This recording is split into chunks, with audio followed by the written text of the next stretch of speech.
राजनीति में कभी कभी जीत हार में नहीं छिपी होती बल्कि उस चाल में छिपी होती है जो खेल खत्म होने के बाद समझ आती है। बिहार में राज्यसभा चुनाव खत्म हो गया है, सीटें बीजेपी जीत गई है, लेकिन सवाल ये है, क्या सच में जीत बीजेपी की हुई है या फिर हार कर भी बाजी तेजस्वी और नीतीश दोनों ने पलट दी है?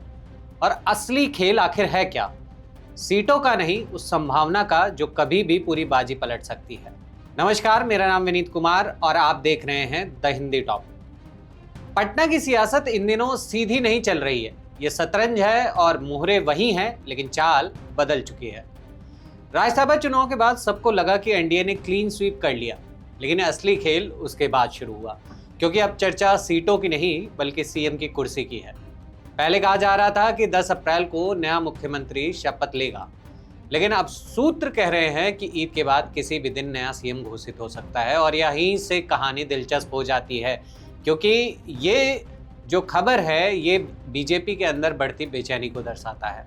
फिलहाल सवाल ये है कि जब जेडीयू का जनाधार कम नहीं हुआ, एमएलए कम नहीं हुए, तो फिर नया मुख्यमंत्री बीजेपी से क्यों? याद कीजिए, चुनाव से पहले सम्राट चौधरी खुद कहते थे कि नीतीश कुमार ही मुख्यमंत्री है और वही रहेंगे।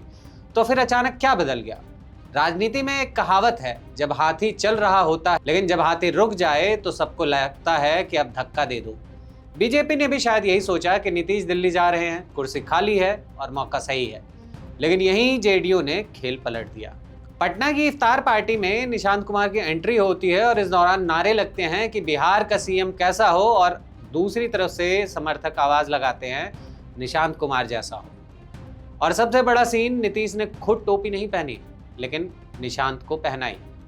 यह सिर्फ टोपी नहीं थी, ये एक सियासी सिग्नल था कि विरासत तैयार है और चेहरा भी। अब बीजेपी के लिए दिक्कत यहीं से शुरू होती है। अब जरा असली गणित समझिए। महागठबंधन का बेस राज्यसभा चुनाव से पहले महज 35 था, जिसमें आरजेडी, कांग्रेस, लेफ्ट और बाकी के दल मिले हुए थे। हालांकि इसमें एआईएमआईएम और बीएसपी ने दोनों ने महागठबंधन में शामिल नहीं हुए थे। राज्यसभा चुनाव के दौरान एआईएमआईएम के 5 और बीएसपी का 1 दोनों ही विधायकों ने अपना समर्थन महागठबंधन के उम्मीदवार को दिया था, और यहीं से कहानी जो है वो पलट जाती है, क्योंकि इसके साथ ही महागठबंधन का आंकड़ा 41 पर पहुंच जाता है। और अगर इस आंकड़े में आप जेडीयू के 85 विधायक जोड़ देते हैं तो ये आंकड़ा सीधे 126 पर पहुंचता है, जो कि स्पष्ट बहुमत है और सरकार बनाने का नंबर है। यहीं से असली खेल शुरू होता है। अब सवाल यह है कि क्या जेडीयू ऐसा करेगा? राजनीति में कहा जाता है, सांप भी मर जाए और लाठी भी ना टूटे। कभी जेडीयू एनडीए में है, लेकिन राज्यसभा चुनाव के बाद उसकी बार्गेनिंग पावर वापस आ गई है। पहले जेडीयू दबाव में दिख रही थी और बीजेपी भारी पड़ रही थी, लेकिन अब पलड़ा बराबरी पर आ गया है।